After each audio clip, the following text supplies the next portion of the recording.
যুক্তরাষ্ট্রের বাল্টিমোরে US Bangladesh advocacy council আয়োজিত the future democracy the rule of interim government in Bangladesh শীর্ষক আলোচনা সভা অনুষ্ঠিত হয়েছে। সভায় উপস্থিত প্রধান অতিথি মেক্সিকোয় নিযুক্ত বাংলাদেশের রাষ্ট্রদূত মুশফিকুল ফজল আনসারি, বিশেষ অতিথি বাংলাদেশে নিযুক্ত সাবেক মার্কিন রাষ্ট্রদূত ড্যান মজিনা ও মার্শা বার্নিকাট। রাষ্ট্রদূত মুশফিকুল ফজল আনসারি তার বক্তব্যে আওয়ামী লীগ আমলের নানা দুঃশাসনের চিত্র তুলে ধরেন। বলেন, শেখ হাসিনার সরকার বিচার বহির্ভূত হত্যা, গুম, দমনপীড়ন ও ভোট কারচুপির মাধ্যমে ক্ষমতায় ছিল। তিনি জানান, অন্তর্বর্তী সরকার এরই মধ্যে ১১টি স্বাধীন কমিশনের মাধ্যমে অর্থ পাচার ও মানবাধিকার লঙ্ঘনের তদন্ত শুরু করেছে। বছরের পর বছর ধরে পতিত স্বৈরশাসক শেখ হাসিনা নির্যাতন, ভোট কারচুপি এবং নিষ্ঠুর অত্যাচার করে ক্ষমতার গদি আঁকড়েছিল।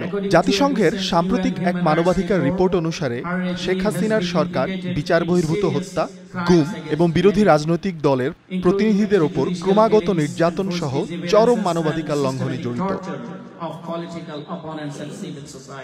ভোটাধিকার, মুক্তমত এবং মানবিক মর্যাদার মতো সাধারণ মৌলিক দাবির কারণে এই পতিত স্বৈরাচারের খুনের শিকার হয়েছে নিরীহ মানুষ, হাজারো বিরোধী রাজনৈতিক দলের কর্মী, সাংবাদিক এবং সাধারণ মানুষ।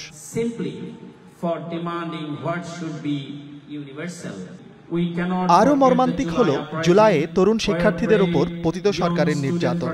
অধিকার আদায়ের দাবিতে রাজপথে নামায় তাদের অনেককে গুলি করে হত্যা করা হয়েছে।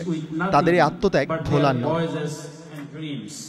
তিনি আরও বলেন, অন্তর্বর্তী সরকারের প্রধান উপদেষ্টা ডক্টর মোহাম্মদ ইউনূসের নেতৃত্বে ইতোমধ্যে বৃহৎ রাজনৈতিক দলগুলোর সঙ্গে সমঝোতার ভিত্তিতে একটি গ্রহণযোগ্য নির্বাচনের প্রস্তুতি শুরু হয়েছে। বাংলাদেশে নিযুক্ত যুক্তরাষ্ট্রের সাবেক রাষ্ট্রদূত ড্যান মজিনা তার বক্তব্যে বলেন, তরুণদের ভূমিকা এই পরিবর্তনের মূল চালিকা শক্তি। একক কোনো দলকে ক্ষমতায় না বসিয়ে তারা গণতান্ত্রিক উত্তরণের পথ তৈরি করেছে।